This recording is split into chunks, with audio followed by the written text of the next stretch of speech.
If you have a Bible and you find it helpful, please turn in it to Romans, the 4th chapter. This is where we will spend our time. There's an old fable, I don't know where it comes from, but it's pretty interesting. And it speaks directly to we as human beings as we think about our ability to live rightly before God. There's a frog that is said to have jumped into a large metal bowl of milk. And it spends the night paddling around trying to get out, but the sides of the bowl are too steep, too slippery, it's too high. He just can't make himself able to jump from the bowl of milk to exceed the side of the bowl. He just can't get out. The milk provides no surface from which to jump, but the frog keeps paddling until finally the milk turns into butter, and then he simply jumps out. And the motto of the little fable is, just keep paddling and you'll make it. There are a lot of people on the earth, who believe that this is how they can be right before God. Let's take a look at this text. Verse 1, What then shall we say that Abraham our father has found according to the flesh? For if Abraham was justified by works, he has something to boast about, but not before God. For what does the Scripture say? Abraham believed God, and it was accounted to him for righteousness. Now to him who works, the wages are not counted as grace, but as debt. But to him who does not work, but believes upon the one who justifies the ungodly, that one's faith is accounted for righteousness, just as David also describes the blessedness of someone to whom God imputes righteousness apart from works.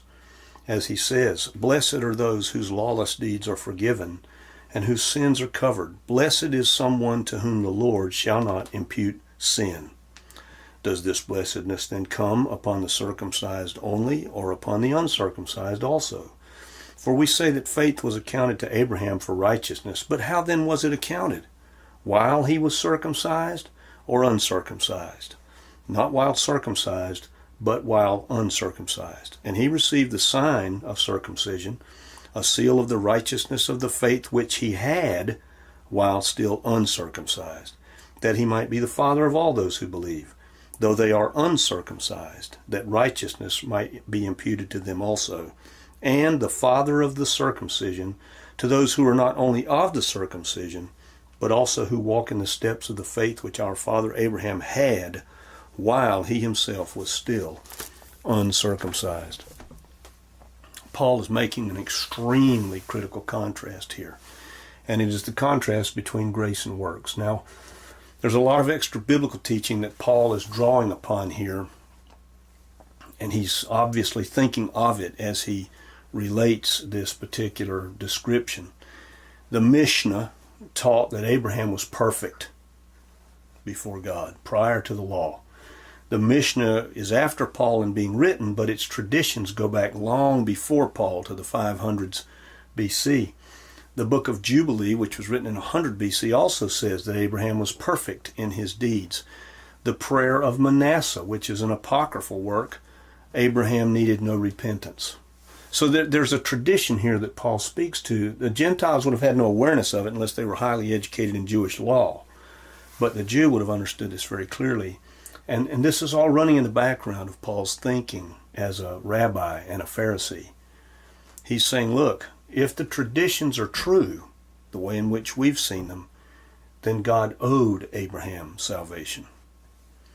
The declaration of Genesis 15 is coming from an important context.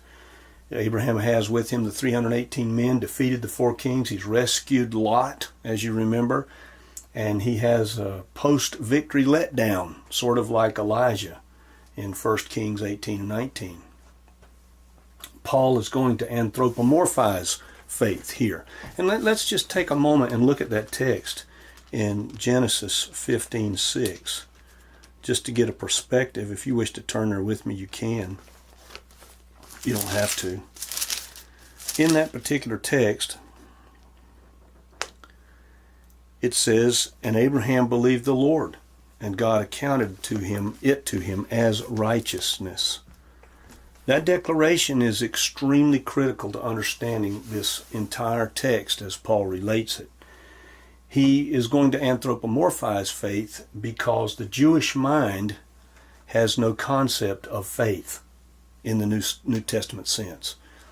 It is a kind of an abstract, and it's so abstract to the Jewish mind, Paul uses Abraham as the perfect in which to demonstrate what this faith actually means. And then he turns to the more powerful illustration that he mentions in David. Paul does this via what's known in the rabbinic tradition as the same word, whereas he's going to use the same word used in two different texts to teach a similar concept. Elogisthe is the Greek term here, and it means credited or reckoned. Elogisthe. It's used both in Genesis 15 in the Septuagint version and also in Psalm 32. So Paul is taking this same word rabbinical tool to make his point. So what is the significance of this credit being given to Abraham as righteous and as the first Jew? It's just very significant, very great, as the recognition comes at a very specific time. Did you happen to notice in the text what that time was? It's before the seal of circumcision. The chronology is the hinge point in understanding why Abraham is the example. Jewish tradition taught that an angel uncircumcised a man before he went to hell. That's how seriously they took this particular physical tradition.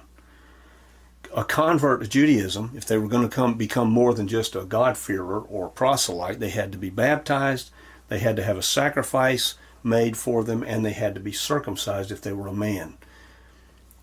And Jewish tradition taught that it was because of the works of Abraham that Abraham was picked. Well, Paul is demonstrating, as the great rabbi and Pharisee and Torah scholar that he is, that this is an error. Before Abraham had done anything, he believed God, and God saw him as righteous, just on the basis of the fact that he had believed God. Paul is making what is really one of the most radical, historically radical statements in the whole of the Bible. The Jew is not a Jew before God on the basis of lineage. That's what Paul is getting at here. And this would have been just an incredibly radical statement to have made in front of a Jewish audience. This would not have won Paul any friends amongst his Jewish hearers or readers. And there's an emerging paradox that comes from it that is with us to this very day, and it is this. The Jews are God's people forever. That's true. But God's people are those who take him at his word. That is true. So what we have is the contrast between what I would call street corner theology and God's real truth. And it boils out as to what we are choosing, both in a broad and in a very subtle way. I remember a person that I worked alongside for some period of time who was born again at 63 years old. And this was a tremendous struggle in their mind. Everything that happened to them that was bad, if they were walking, I remember one morning, this person was walking through a house with a coffee can filled with wire nuts, which are just these little plastic, you know what they are. You screw them over two pieces of wire that have been twisted together in order to insulate the connection.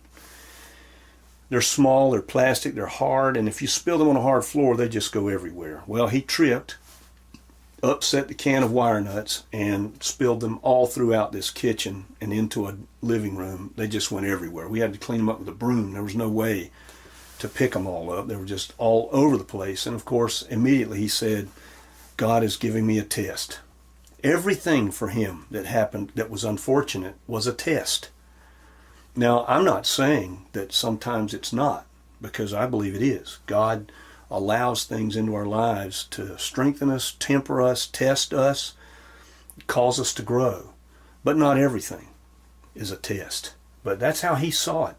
And in living his life this way, it wasn't a very great stretch for him to become pretty bitter. And through that same viewpoint, he drove himself by seeing everything that he did that was good as a credit to him before God. So you see, in some way, very deeply, my friend who had truly become a believer was suffering from the illusion that somehow he could live well enough to impress God. He was living his life in terms of getting his salvation the old-fashioned way. He was earning it. Well, the question for us today would be, as believers, do we ourselves feel like we are earning it? How do we come to this conclusion? Don't we in the corners of our minds, if we're really honest about it, don't we have places in our minds in which we feel as though if we just will pass these tests as they come, that somehow we are earning God's favor? If you don't think that's part of who we are, just look around the world. Every world religion on the planet gives evidence to the fact that everybody has this sense of, I need to earn something here. Everybody. I mean, after all, in Exodus 23, I will not acquit the guilty. Well, that seems clear enough. And any God-fearing Jew at the time when Paul wrote this would have been very acquainted with that passage. Well, in a paraphrasical way, all of us are acquainted with it, are we not? And if we look around the world, we see that the whole world is acquainted with that particular passage. That's where the source of the tension is for everybody. It's this idea that somehow I'm guilty, and if I'll just do enough right things, I can turn the balance in my favor. Well, we have to ask ourselves the question then, what has really happened here? Has God reneged somehow on his promise to not acquit the guilty? What has happened is he's justified us. He has satisfied his justice upon the cross. He never acquitted the guilt. He punished it fully. Punished it once and for all through Jesus' sacrifice. And if we want, we can be acquitted through that payment for sin. This is still a hard thing for us, many of us, to wrap our mental arms around. What we could not pay for and cannot pay for, God pays for. He offers us through Jesus' sacrifice and our simple coming to him for the mercy that he offers, the granting of the request that he would save us. That's what he requires, the broken, the contrite heart, the one who would come to him and say, you're right and I'm wrong. Just as in Abraham, in the exact same way, we believe God. We take him at his word, and he will save us on account of what Jesus has done. And guess what? He will, and he does. I don't know where everybody is today, but if I've said anything about which you've got a question, you want to speak with me, pray with me, I'll stay as long as it takes.